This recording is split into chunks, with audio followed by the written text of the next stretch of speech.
Master Pedoy was one of thousands of Filipinos who immigrated to Hawaii to work the plantation fields in the early 1900s. In a sense, they were all the same with similar ambitions, steeped in work and preoccupied with dreams of a sweeter life in paradise. But Master Pedoy was no typical worker because he possessed an unusual skill and knowledge, not at all typical to immigrants who came to Hawaii then. So what year were you born, Tata? I was born 1900. You're now 91 years old. Yes, sure. Even at his age, Master Pedoy has such a strong grip that commands immediate respect from many of his young students. He's mentally alert and deeply aware of the skills he has within his power.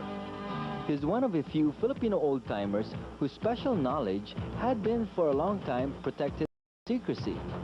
Filipinos secretly talked about it in their native Visayan dialect. In the Philippines, the ancient art of Eskrima could only be acquired directly from a recognized master under the most rigorous and strict discipline.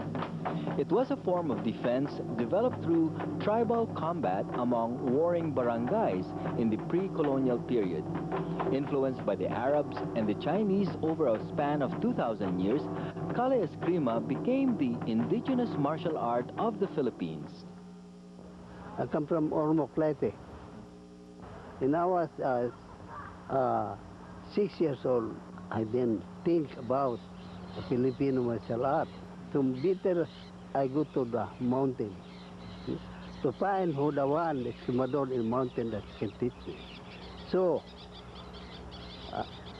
about 3 or 4 days, I go, walk and walk in Leyte. He became a student of General Faustino Ablin, a master escrimador from the island of Leyte, who led Filipino troops against Spanish and American colonizers. Refusing to surrender to American authorities, General Ablin sought refuge in the mountains of Leyte, where he trained the young Pedoy in the art of Eskrima for many years.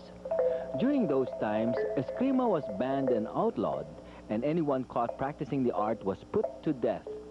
So the art of Eskrima was shrouded in secrecy, and dance movements were used to keep the art alive and to avoid detection by colonial authorities.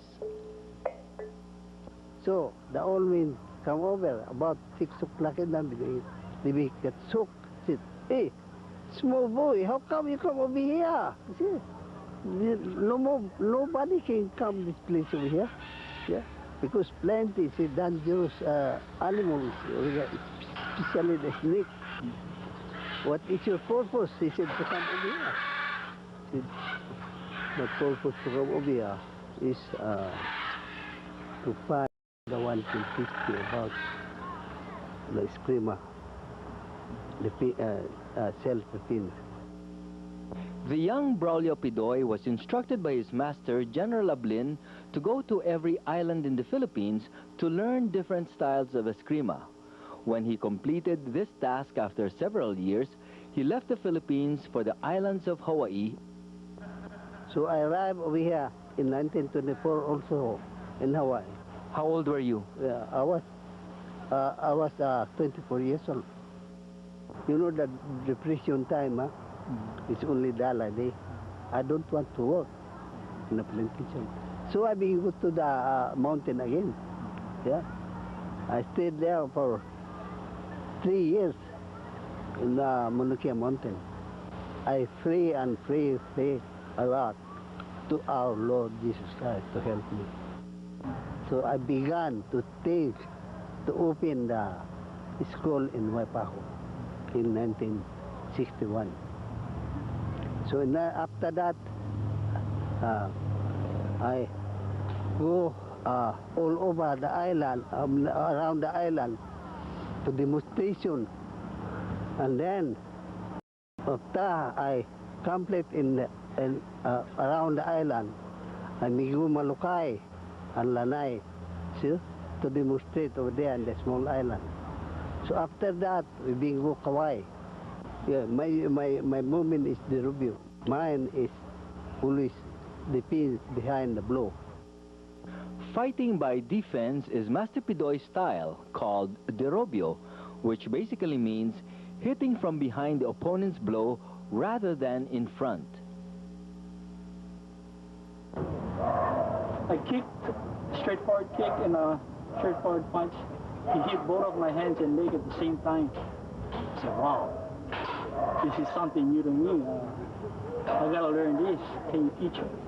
And that's how I got started in Eskrima. At that time, he was about early 60s.